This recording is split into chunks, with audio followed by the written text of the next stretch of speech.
Strategi hijrah Rasulullah ke Madinah. Dalam beberapa riwayat yang sahih disebutkan bahwa setelah Abu Bakar radhiyallahu anhu melihat kaum muslim sudah banyak yang berangkat hijrah ke Madinah, ia datang kepada Rasulullah meminta izin untuk berhijrah. Tetapi dijawab oleh Rasulullah, "Jangan tergesa-gesa, aku ingin memperoleh izin lebih dulu dari Allah." Abu Bakar bertanya, "Apakah engkau juga menginginkannya?"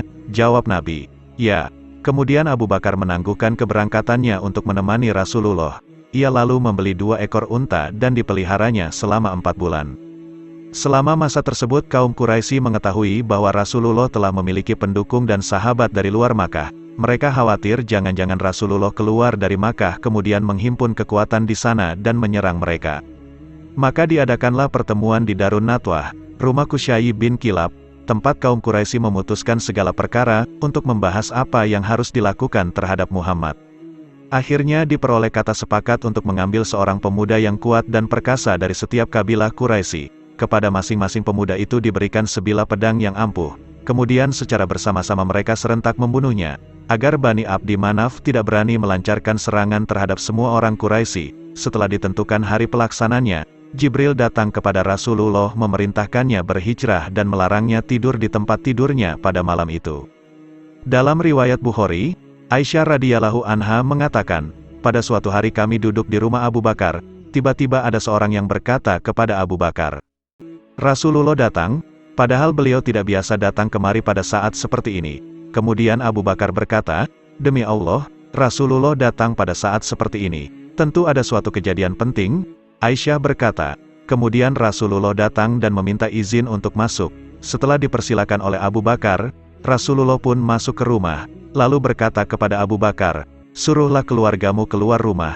Abu Bakar menjawab, 'Wahai Rasulullah, tidak ada siapa-siapa kecuali keluargaku.' Rasulullah menjelaskan, 'Allah telah mengizinkan aku berangkat hijrah.' Tanya Abu Bakar, 'Apakah aku jadi menemani Anda?' 'Ya Rasulullah,' jawab Nabi, 'Ya benar, engkau menemani aku.' Kemudian Abu Bakar berkata, 'Ya Rasulullah, ambillah salah satu dari 2 ekor untaku.' Jawab Rasulullah, 'Ya, tapi dengan harga.' Lebih jauh Aisyah menceritakan, 'Kemudian kami mempersiapkan segala keperluan secepat mungkin, dan kami buatkan bekal makanan yang kami bungkus dalam kantung terbuat dari kulit. Lalu Asma binti Abu Bakar memotong ikat pinggangnya untuk mengikat mulut kantong itu, sehingga dia mendapatkan sebutan pemilik 2 ikat pinggang. Kemudian Rasulullah menemui Ali bin Abi Thalib dan memerintahkannya untuk menunda keberangkatannya hingga selesai mengembalikan barang-barang titipan orang lain yang ada pada Rasulullah. Pada masa itu setiap orang di Makkah yang merasa khawatir terhadap barang miliknya yang berharga mereka selalu menitipkannya kepada Rasulullah, karena mereka mengetahui kejujuran dan kesetiaan beliau dalam menjaga barang-barang amanat. Sementara itu Abu Bakar memerintahkan anak lelakinya, Abdullah, supaya menyadap berita-berita yang dibicarakan orang banyak di luar, untuk disampaikan pada sore harinya kepadanya di dalam gua.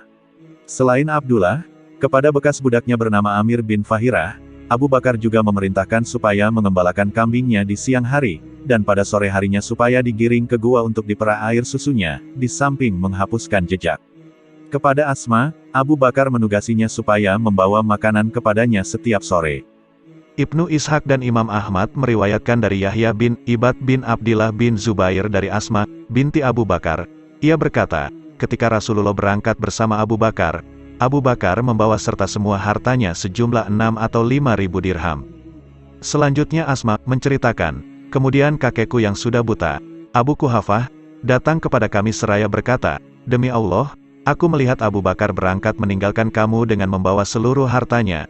Aku jawab, 'Tidak wahai kakek, dia telah meninggalkan kebaikan yang banyak untuk kami.'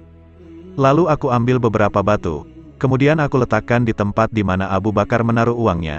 Lalu aku tutupi dengan kain kemudian aku pegang tangannya dan aku katakan kepadanya, 'Letakkanlah tanganmu di atas uang ini.'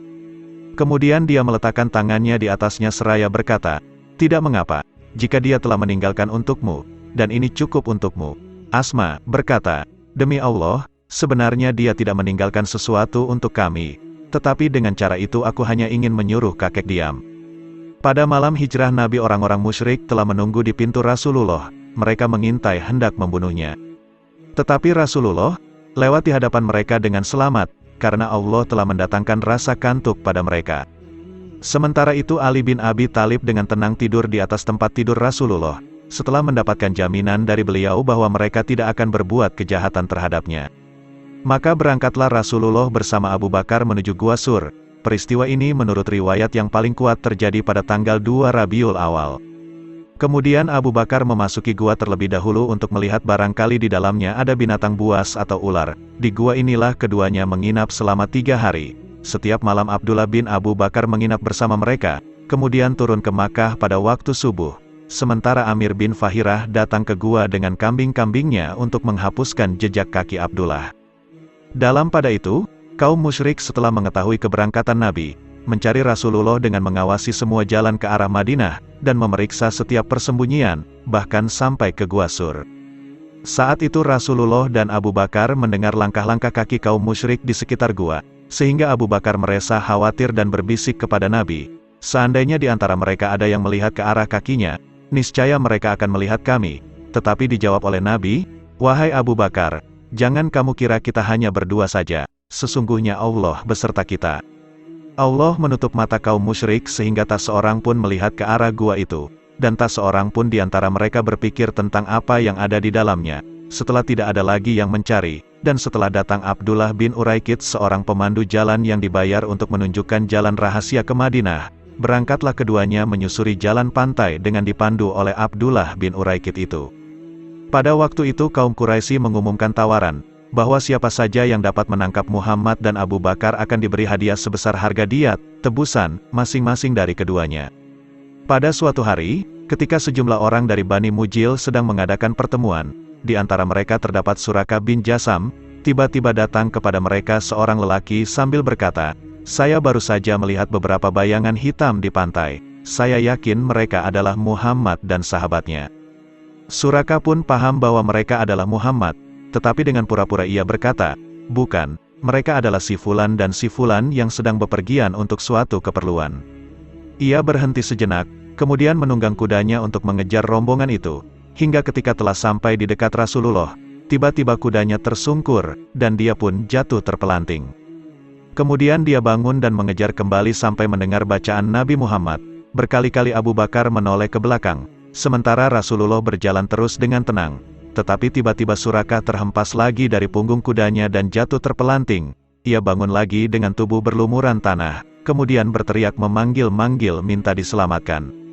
Tatkala Rasulullah dan Abu Bakar menghampirinya, ia meminta maaf dan mohon supaya Nabi Muhammad sudi berdoa memohonkan ampunan untuknya.